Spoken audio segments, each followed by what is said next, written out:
ទេអ្នកបោះសម្រាមវត្តនឹងបានអានិសង្ឃច្រើនជាងគេញោមបានអានិសង្ឃ500កាប់គឺ500ផែនដីហ៎តើណាអានិសង្ឃ500កាប់គឺ500ផែនដីហើយរមែងកើតឡើងបានអានិសង្ឃ5ប្រការទី1ខ្លួនឯងជ្រះថ្លាណាឲ្យតអ្នកបោះសម្អាតមកឃើញវត្តស្អាតវាត្រេកអរញឹមក្នុងចិត្តវាសបាយទី2អ្នកដតីក៏ជ្រះថ្លាទី3ទេវតាស្រឡាញ់នៅនឹងទី4នៅនឹងឯងស្លាប់ទៅកើតក្នុងឋានសួគ៌ទី5ចុះពីឋានសួគ៌មកវិញកើតឡើងរូបស្អាតដាច់គេ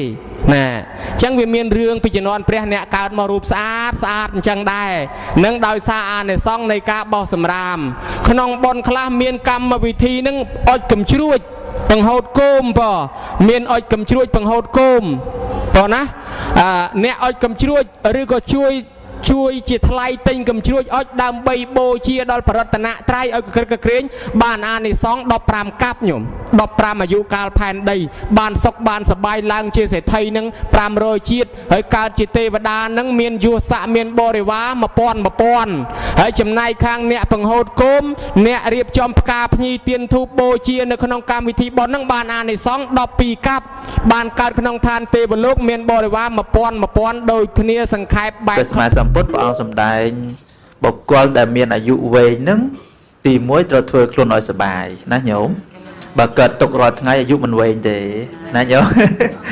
ណាធ្វើម៉េចឲ្យសុបាយចិត្តប៉ុន្តែសុបាយក្នុងរឿងត្រឹមត្រូវរឿងល្អរឿងបុណ្យរឿងកុសលណាញោមបើសុបាយក្នុងអបាយមុខសុបាយក្នុងលេងលបែងមិនទៅ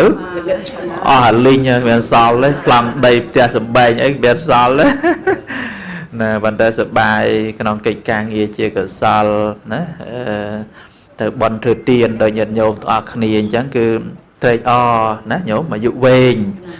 ណាហើយដល់ទី2ហ្នឹងស្គាល់ប្រមាណក្នុងការសបាយ